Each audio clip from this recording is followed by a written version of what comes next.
दोस्तों नमस्कार। पार्लियामेंट से महुआ मोइत्रा को निष्कासित कर दिया गया है। जैसा कि अंदेशा था वैसा ही हुआ है। महुआ मोइत्रा को संसद की जो लोकसभा एथिक्स कमेटी थी उसने जो रिकमेंडेशन दी थी उसके आधार पर महुआ मोइत्रा को संसद से निष्कासित कर दिया गया है। अब वो लोकसभा की जो मौजूदा, एक तरीके से कह सकते हैं कि मौजूदा लोकसभा है, उससे निष्कासित कर दिया गया है। वो अगले फैसले तक, या कहें कि जब तक उनके खिलाफ जांच पूरी नहीं हो जाती है, या जो अगला फैसला होगा, अभी चूंकि ये फैसला पूरी तरह से अभी सामने नहीं आया है, न्यूज रिपोर्ट्स आई हैं और उसके मुताबिक महुआ मोइत्रा को लोकसभा से निष्कासित कर दिया गया है। इसका अंदेशा लगातार लगाया जा रहा था कि जब भी एथिक्स कमेटी की रिपोर्ट पार्लियामेंट में, ये लोकसभा में पेश की जाएगी, ये फैसला हो सकता है। और वैसा ही हुआ। महुआ मोइत्रा को आज ही इस पर रिपोर्ट को पेश किया गया सदन में और उसके बाद ये फैसला हुआ। तो महुआ मोइत्रा के खिलाफ जो मामला था, पैसे लेकर सवाल पूछने का, ये आरोप लगा था कि अडानी के खिलाफ उन्होंने हीरानंदानी जो बिजनेसमैन हैं उनके सवालों को एक तरीके से उठाया, उन्हें पूछा, उन्हें सामने रखा।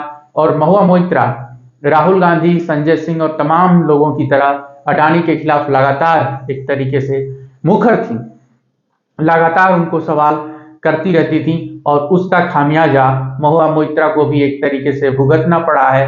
क्योंकि हीरानंदानी ने जो आरोप लगाए थे या फिर जो हलफनामा देकर के स्वीकार किया था, जिस तरीके से उन्होंने कि मैंने पैसे दिए थे महुआ मोइत्रा को सवाल पूछने के लिए, तमाम गिफ्ट और महंगे महंगे तमाम जो है टूर्स पे जो उन्होंने खर्च किए थे, तो वो सारी चीजें जो महुआ मोइत्रा के खिलाफ एक तरीके से गई हैं। और सरकार ने लोकसभा की एथिक्स कमेटी को आधार बनाते हुए, जो उसकी रिपोर्ट है उसको आधार बनाते हुए पार्लियामेंट से, लोकसभा से महुआ मोइत्रा को निष्कासित कर दिया है। और आप बता दें कि आज संसद में, लोकसभा में काफी इस मसले पर हंगामा हुआ और तमाम लोगों ने, जो महुआ मोइत्रा के विपक्ष के जो सांसद हैं, उनके पक्ष में आवाज उठाई।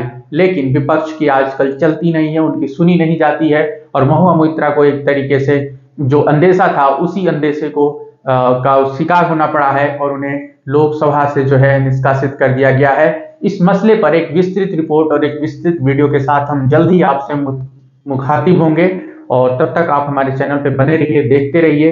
अब देखना यह है कि 2024 के लोकसभा चुनाव से पहले जिस तरीके से संजय सिंह, राहुल गांधी और तमाम लोगों को चुप कराने की साजिशें हुई, उनमें महुआ मोइत्रा के खिलाफ ये जो फैसला आया है, उसके बाद विपक्ष या इंडिया ब्लॉक क्या एक्शन लेता है। क्या वो अडानी पर और मुखर होगा? क्या महुआ मोइत्रा अपनी लड़ाई को जनता के बीच लेकर जाएंगी? ममता बनर्जी का इस पर स्टैंड क्या होगा? क्योंकि अभी कुछ दिनों पहले ममता बनर्जी ने ये कहा था कि अगर महुआ मोइत्रा के खिलाफ एक्शन होता है तो एक तरीके से महुआ मोइत्रा और ज्यादा जनता के बीच पॉपुलर होंगी। लेकिन टीएमसी इस मुद्दे पर क्या करेगी? गिरिराज सिंह ने ममता बनर्जी के खिलाफ एक टिप्पणी की थी उनके कार्यक्रम में डांस करने को लेकर के, तो उसके बाद दिल्ली में प्रदर्शन हुए। लेकिन महुआ मोइत्रा की लड़ाई को टीएमसी कैसे लड़ेगी? बने रहिए हमारे साथ, अभी लौटते हैं एक विस्तृत वीडियो के साथ।